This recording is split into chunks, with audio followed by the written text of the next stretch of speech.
خاوەن پشکەکانی چاڤیلاندن وەک چەندین جاری تر بۆ داواکردنی مافەکانیان لە بەردەم پرۆژەی گەشتەری چاڤیلاند کۆبوونەتەوە و سکاڵا لە نبوونی داهات و قازانج دەکەن. ئەمڕۆ ئێمە وەکو خاوەن پشکەکان هاتوونەتە بەردەمی ئیدارەی چاڤیلاند لەسەر ئەساس و پەیڕە و پرۆگرامێکی سێ ڕۆژ پێش ئێستا کە چوین سەردانی ئەنجومەنی محافەزەمان کردووە لەگەڵ سەرۆشی ئەنجومەنە قسەمان کردووە کاگازات قەرار وار بۆ لیژنەیەکمان بۆ تەشکیل کا لەگەڵمانە بێت بۆ ئیدارەی چاڤیلاند لەگەڵ ئیدارەی چاڤیلاندا قسە بکەین سەبارەت بەو شێشانەی خاوەن پشکەکان کە ماوەی چەندین ساڵە حەق و مافیانە خوڕێت. لە 2011 ئێمە پارەمان خستۆتە پرۆژەی چاڤیلاندەوە لە بانقی شیمال مەبلغی 22 میلیۆن دۆلارمان بۆ داناوە.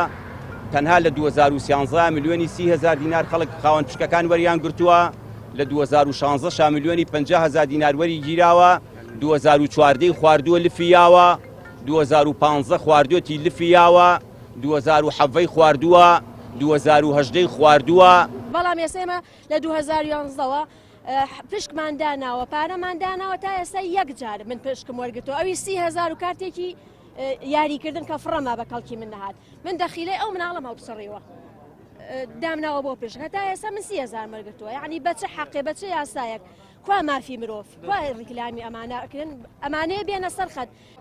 ئەم خاوەن پشکەی چاڤیلاند باس لەوە دەکات لەسەر لێدوانی بۆ ڕاگەیاندن و داواکردنی مافەکانی خۆی سکاڵای لەسەر تۆمار کراوە و مانگی حوزەیران ڕۆژی دادگاییکردنیەتی.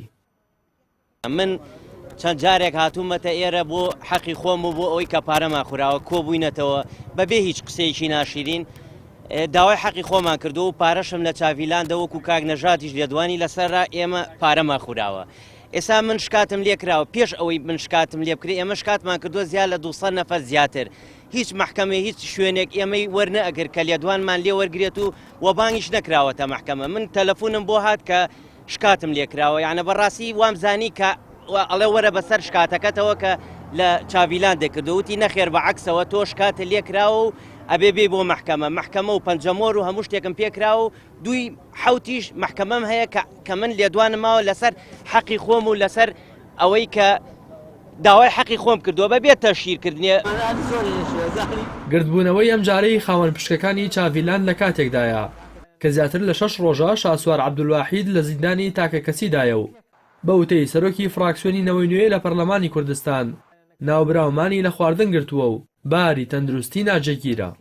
بەوتەی نوێنەری خاوەن پشکەکانی چاڤیلاند ئەنجومەنی پارێزگای سلێمانی لیژنەیەکی لەسەر پرسیەوە هاوڵاتیانە پێکهێناوە و وا بڕیار بووە کە ئەندامانی لیژنەکە بەشداری گردبوونەوەکە بکەن، بەڵام پاش چاوەڕوانێکی زۆر هیچ کام لەو ئەندامانی ئەنجومەنی پارێزگای سلێمانی بەشداری گردبوونەوەکەیان نەکرد. دوجار بەڕێوەبەرایەتی چاڤیلاند ڕێگەی بە 4 کەس وەک نوێنەری خاوەن پشکەکاندا تا لەگەڵیان کۆ ببنەوە.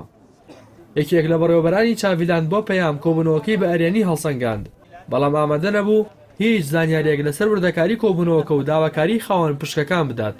بە پێی زانیاریەکانی پەیامیش ڕۆژی یەکشەمەی داهاتوو ئەنجومەنی پارێزگای سلێمانی بەڕێوەبەرایەتی چاڤیلاند و نوێنەری خاوەن پشکەکان بانگهێش دەکات و لەگەڵ هەردوو لایەن کۆ دەبێتەوە. ڕاستی حەمامین، کەناڵی ئاسمانی پەیام، سلێمانی.